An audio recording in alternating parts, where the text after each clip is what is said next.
Este é o programa Nisto Cremos as Grandes Verdades da Bíblia. Hoje é o estudo número 14, a unidade no corpo de Cristo. Existe alguma coisa que não ama uma parede? É assim que Robert Frost começa o seu famoso poema Parede Reparada. É um poema maravilhoso, cheio de humor e também um pouco de tristeza, penso eu. O poema fala de dois vizinhos que, no começo de cada primavera, se encontravam no local do muro que limitava os seus terrenos com o propósito de restaurar o muro. Eram buracos e rachaduras causados por pedras que rolavam da montanha ou por caçadores participantes de jogos de tiro ao alvo que deixavam o muro completamente desfigurado.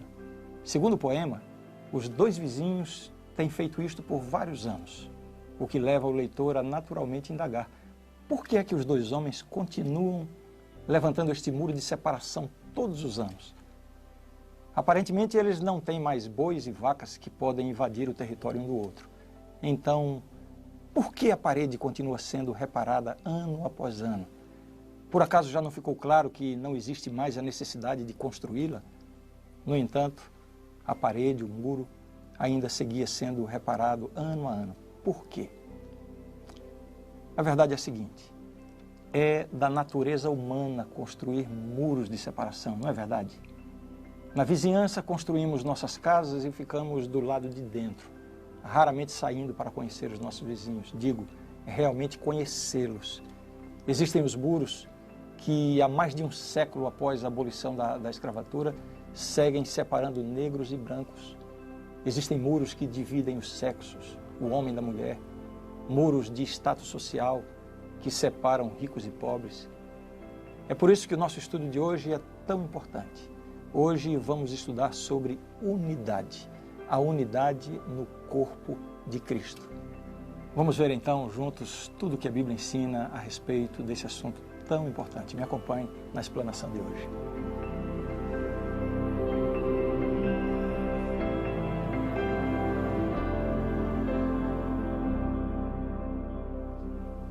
Quando Jesus concluiu a sua obra na terra, ele continuou sentindo uma verdadeira agonia pela condição dos seus discípulos.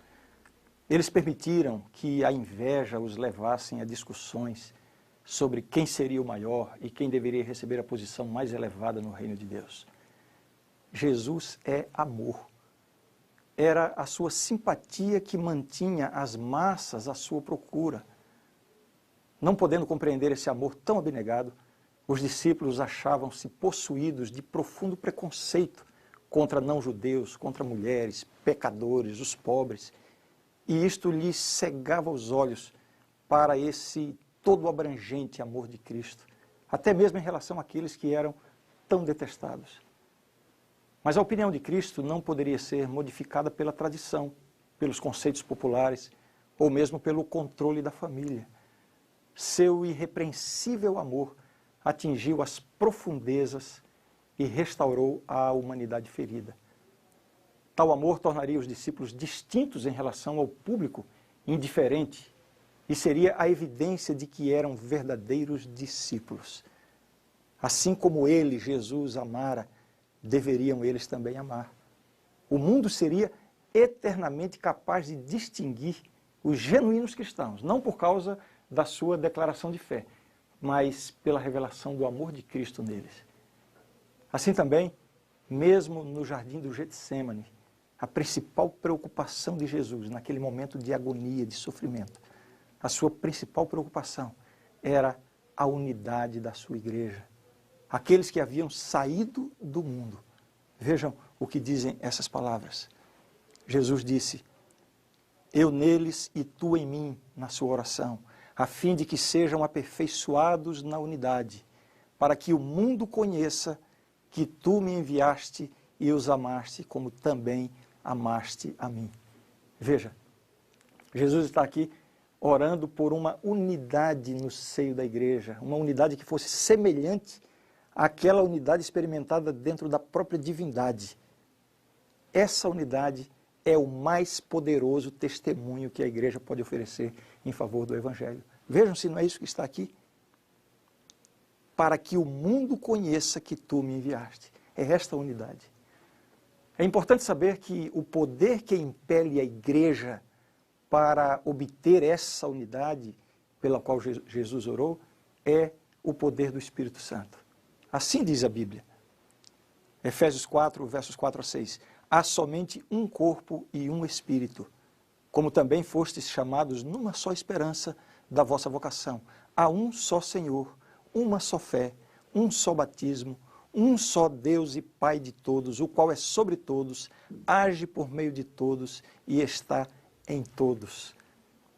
Ao chamar os membros de todas as nacionalidades e etnias, o Espírito Santo os batiza num único corpo, o corpo de Cristo, que é a igreja. À medida que eles crescem em Cristo, as diferenças culturais já não causam mais divisão. O Espírito Santo quebra as barreiras entre ricos e pobres, altos e baixos, homens e mulheres. Quando os cristãos compreendem que, à vista de Deus, todos são iguais, eles então mantêm essa estima uns pelos outros. O texto que lemos afirma que há uma só fé, um só batismo, e através da fé comum, uma só fé, fé pessoal no sacrifício expiatório de Cristo, que todos se tornam parte do corpo. Esta fé é também expressa no batismo único, que simboliza a morte e a ressurreição de Cristo. Esse texto ensina também que existe um só Espírito, um só Senhor e um só Deus e Pai. Isso demonstra que todos os aspectos da unidade da igreja encontram o seu fundamento na unidade da Trindade divina. Esse é o modelo. Uma pergunta: qual seria então a abrangência dessa unidade esperada na igreja, no corpo de Cristo? Os cristãos experimentam unidade de mente e julgamento. Observe só essas exortações da palavra de Deus. Romanos 15, versos 5 e 6. Ora, o Deus de paciência e consolação vos conceda o mesmo sentir de uns para com os outros, segundo Cristo Jesus, para que concordemente e a uma voz glorifiqueis ao Deus e Pai de nosso Senhor Jesus Cristo. O outro texto diz assim, 1 Coríntios capítulo 1, verso 10. Rogo-vos, irmãos, pelo nome de nosso Senhor Jesus Cristo, que faleis todos a mesma coisa e que não haja entre vós divisões. Antes, sejais inteiramente unidos na mesma disposição mental e no mesmo parecer. Veja ainda esta outra exortação da Bíblia. Esforçai-vos, consolai-vos, sede do mesmo parecer, vivei em paz, e o Deus de amor e de paz estará convosco. 2 Coríntios, capítulo 13, verso 11. Quantas exortações de Deus através da Bíblia para que nós vivamos em paz, tendo o mesmo parecer. O que esses textos estão dizendo é que a igreja deve revelar unidade de sentimentos, de pensamentos e ação. Agora surge a pergunta, que é muitas vezes a preocupação de alguns. A unidade que a Bíblia pede da igreja significa que todos têm que pensar do mesmo jeito, ter as mesmas opiniões sobre tudo, os mesmos gostos, etc.? Afinal, o que significa essa unidade na fé? Vejamos em primeiro lugar a questão da unidade no sentido de uniformidade. A unidade bíblica não implica uniformidade. Uma das metáforas bíblicas mais utilizadas para a igreja é a do corpo humano. Isso demonstra que a igreja experimenta a unidade mediante a diversidade. O corpo possui muitos órgãos, todos eles contribuindo para o bom desempenho do corpo. Todos eles preenchem uma função. Nenhum deles é inútil, mas cada um deles é diferente um do outro. Esse mesmo princípio opera na igreja. Nem todos os membros pensam da mesma forma, como também nem todos são qualificados para desempenhar as mesmas tarefas. Todos, entretanto, funcionam sob a direção do mesmo Espírito, edificando a igreja com o melhor dos dons que Deus lhes concedeu. E o que significa dizer sobre a unidade na fé? O que significa esta unidade na fé? A unidade na fé significa que existe uma variedade de dons, porém, de uma mesma crença, ou seja, há uma uniformidade no sentido de que todos possuem a mesma crença, porém uma diversidade, no sentido de que o Espírito de Deus capacita a igreja com dons variados. Vamos ver agora qual é a importância da unidade da igreja. Em primeiro lugar, a unidade da igreja torna eficazes os esforços da igreja. A unidade é importante em primeiro lugar por isso. Num mundo caracterizado pelos conflitos, dissensões, diferenças de temperamentos, personalidades, disposições, a unidade da igreja será um testemunho em favor da mensagem pregada, mais do que qualquer outra coisa. Essa unidade provê evidências irrefutáveis da ligação dessas pessoas com o céu e da validade de suas credenciais como discípulos de Cristo. Jesus mesmo afirmou: "Nisso conhecerão todos que sois meus discípulos, se tiverdes amor uns com os outros." Então aqui está o primeiro aspecto da importância da unidade da igreja. Quando uma igreja está em unidade, isso torna eficazes os esforços da igreja. A unidade da igreja também é importante porque revela a realidade do reino de Deus. Uma igreja verdadeiramente unida sobre a terra revela que seus membros levam a sério a expectativa de viverem juntos no céu. Unidade na terra demonstra a realidade do eterno reino de Deus. Em relação àqueles que vivem desta maneira, cumpriu-se a Escritura: "Ó, como é bom e agradável viverem unidos os irmãos." Salmo 133, verso 1. A unidade da igreja também é importante porque demonstra a força da igreja. Unidade traz consigo força, ao passo que a desunião, a divisão, provoca enfraquecimento. Uma igreja é verdadeiramente próspera e forte quando seus membros estão unidos a Cristo e uns aos outros, operando harmonicamente em favor da salvação do mundo.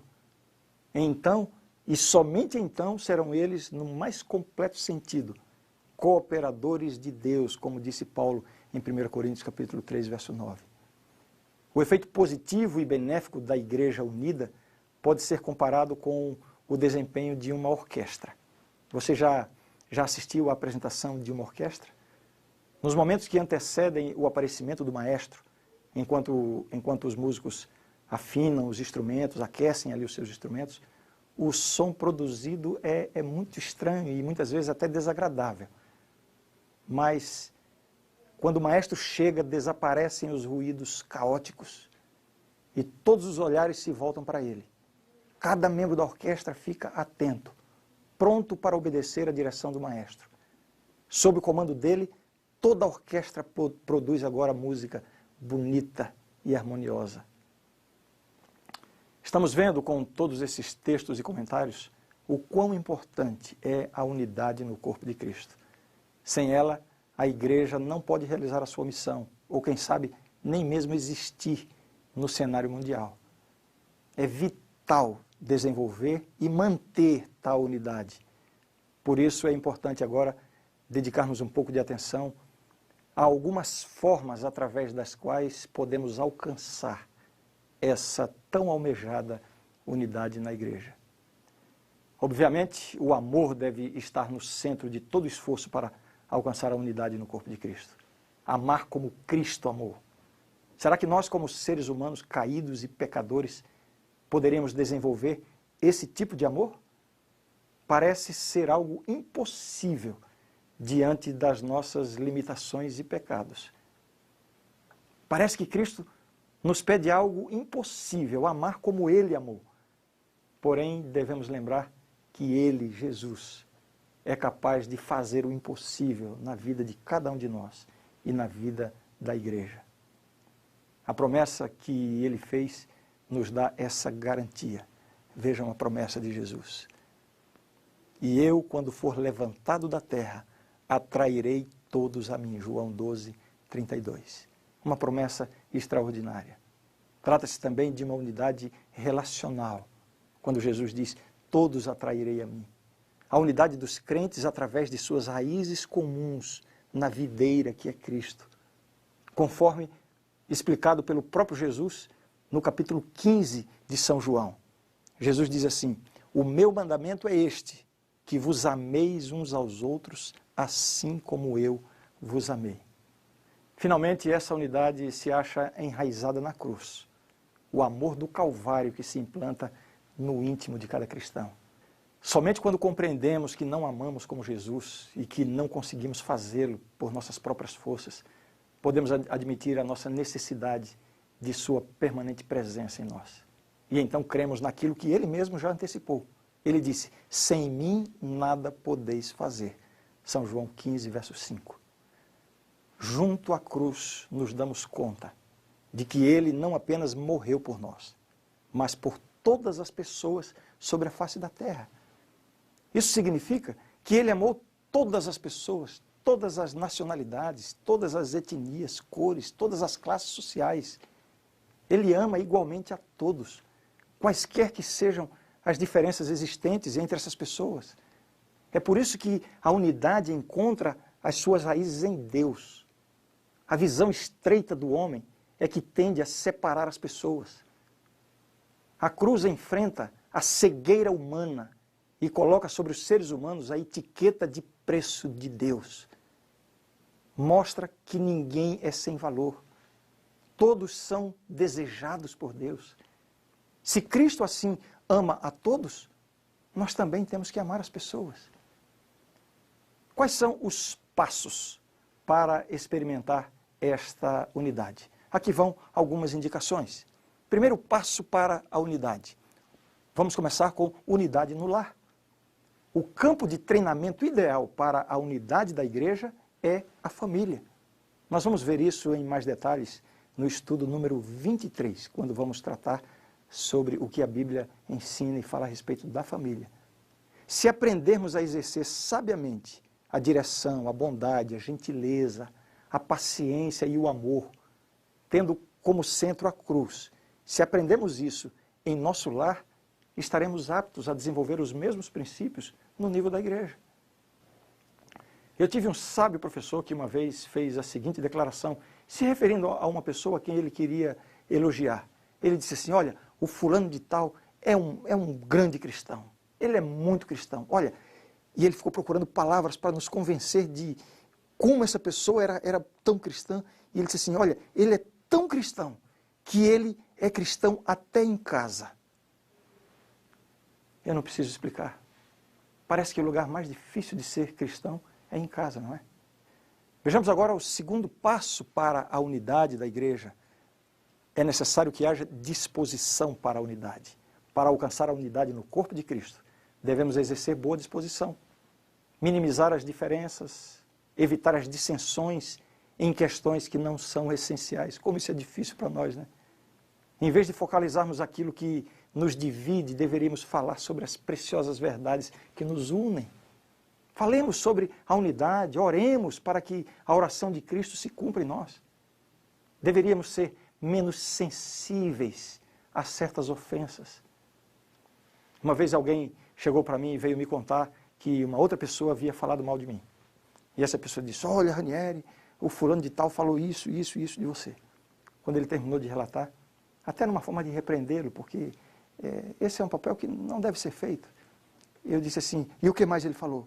Não, ele falou só isso. E eu disse, só isso? Aí ele olhou para mim e disse, você está achando pouco? E eu disse, sim, estou achando muito pouco. Como assim, se ele falou coisas que te ofendem? Eu sorri e disse assim, eu estou achando muito pouco. Porque se ele me conhecesse melhor, ele teria muito mais para falar de mim. Se você analisar bem, cada vez que uma pessoa fala mal de você, se você pensar bem, é possível que essa pessoa tivesse muito mais coisas a falar se conhecesse melhor você, assim comigo. É assim, com mais amor, mais paciência, menos sensibilidade nesse aspecto e maior disposição para perdoar e pedir perdão, é que nós podemos alcançar o alvo de Cristo para nós, a unidade. Um terceiro passo para alcançar a unidade da igreja, trabalho unido rumo a um objetivo comum. Esse trabalho é o trabalho ou a obra da pregação do Evangelho. Unindo-se na pregação do Evangelho, a igreja aprende a desenvolver e a conservar a harmonia. Isso aqui é fato. Existe um chavão no mundo religioso que diz assim que na igreja quem não trabalha dá trabalho. E é uma grande verdade. A pregação do Evangelho ensina aos cristãos que todos constituem partes individuais da grande família de Deus e que a felicidade do todo depende do bem-estar de cada um. O quarto passo para alcançar a unidade na igreja é este aí, desenvolvimento de uma perspectiva global. A igreja deveria fazer qualquer coisa ao seu alcance, no sentido de desarraigar o isolamento cultural, nacional ou mesmo regional. Para poderem obter unidade de julgamento, propósito e ação, os cristãos de diferentes nacionalidades devem mesclar-se e servir uns aos outros. Nesse aspecto também a igreja deve ser cuidadosa em não fomentar interesses nacionais separatistas, os quais podem ameaçar o seu impulso unido de extensão mundial. Vejamos agora o quinto passo para a unidade da igreja: evitar atitudes que causem divisão. Atitudes de egoísmo, orgulho, confiança própria, autossuficiência, superioridade, preconceito, crítica, denúncia, acusações entre os irmãos. Tudo isso contribui para a desunião na igreja. Contemplando o amor de Deus manifesto no dom de Cristo, podemos renovar o amor de uns para com os outros. Veja o que diz esse verso da Bíblia. Nisto se manifestou o amor de Deus em nós, em haver Deus enviado o seu Filho unigênito ao mundo, para vivermos por meio dele. Nisto consiste o amor, não em que nós tenhamos amado a Deus, mas em que ele nos amou e enviou o seu Filho como propiciação pelos nossos pecados. Amados, se Deus de tal maneira nos amou, devemos nós também amar uns aos outros. 1 João capítulo 4, versos 9 a 11. A graça de Deus, mediada pelo Espírito Santo, é capaz de subjugar essas fontes de desunião existentes no coração natural do ser humano. Eu quero concluir agora. Quando uma das igrejas do Novo Testamento apresentou o problema da desunião, Paulo aconselhou a igreja com as seguintes palavras. Ele disse: andai no Espírito. Gálatas 5,16. Através de constante oração, devemos buscar a orientação do Espírito e ele nos conduzirá em unidade. Esse é o alvo para a igreja de Deus. Vejamos mais esse texto. Mas o fruto do Espírito é amor, alegria, paz, longanimidade, benignidade, bondade, fidelidade, mansidão, domínio próprio. Contra estas coisas não há lei. Como é triste quando em uma igreja existe desunião. Como é triste quando pessoas que professam a mesma fé, que estão se reunindo no mesmo lugar para adorar a Deus, mas entre si têm demonstrado discórdia, desentendimento, falta de perdão. Aqui está, nesse texto, o fruto do Espírito, um poderoso antídoto contra a desunião. Exatamente como Jesus, o Filho de Deus, se tornou irmão de cada filho de Adão e Eva, assim também os seus seguidores são chamados para alcançar a unidade no amor e também na missão. Dessa maneira, a igreja cumprirá plenamente a sua missão, a missão redentora neste mundo. E nós, como cristãos individuais, vamos desfrutar da verdadeira alegria que é fazer parte do corpo de Cristo, uma igreja que vive em unidade e em amor.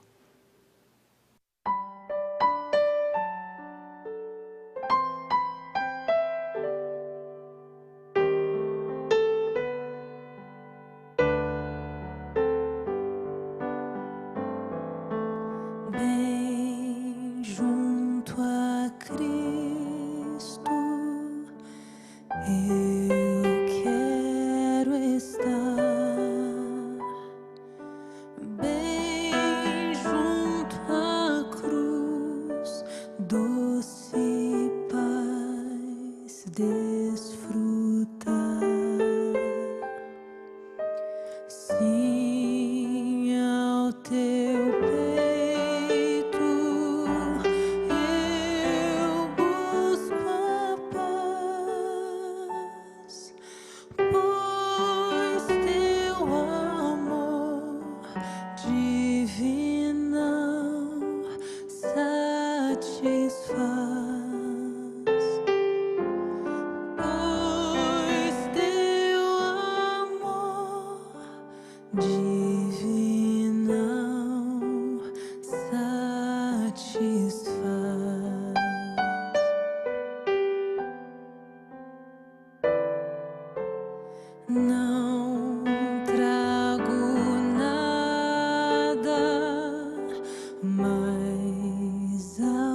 Senhor.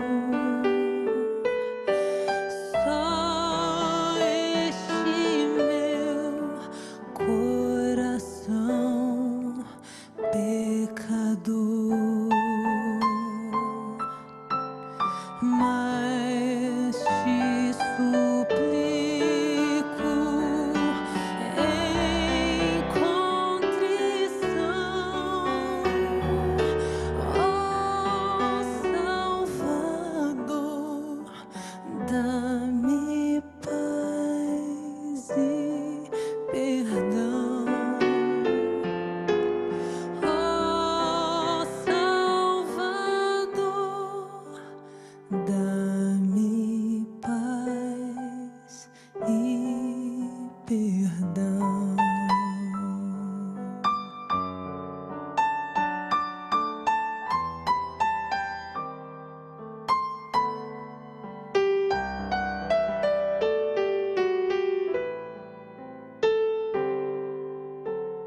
Sim, quero a Cristo, bem junto estar,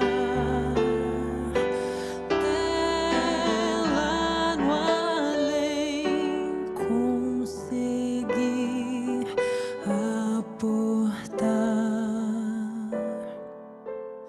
Ó lar eterno, lar de esplendor, lá estarei junto ao meu Salvador.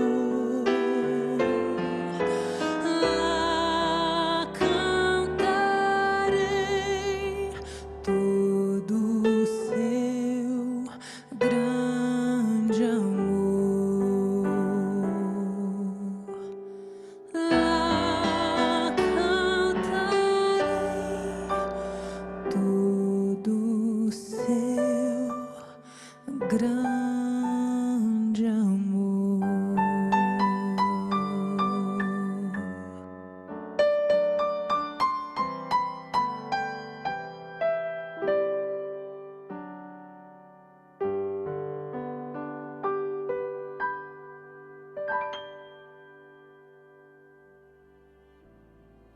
A grande verdade do estudo de hoje é esta: a igreja é um corpo com muitos membros, chamados de toda nação, tribo, língua e povo. Em Cristo somos uma nova criação. Distinções de raça, cultura e nacionalidade e diferenças entre altos e baixos, ricos e pobres, homens e mulheres, não devem ser motivo de dissensões entre nós. Todos somos iguais em Cristo, o qual por um só Espírito nos uniu numa comunhão com Ele e uns com os outros. Devemos servir e ser servidos sem parcialidade ou restrição. Mediante a revelação de Jesus Cristo nas Escrituras, partilhamos a mesma fé e esperança e estendemos um só testemunho para todos. Essa unidade encontra sua fonte na unidade do Deus triuno que nos adotou como seus filhos. Esta é a verdade e eu creio nisto. Na próxima lição, vamos estudar sobre o batismo. O que significa? Como deve ser praticado? Quem precisa ser batizado? Essas e muitas outras perguntas serão respondidas pela Bíblia. Encontro você no nosso próximo estudo.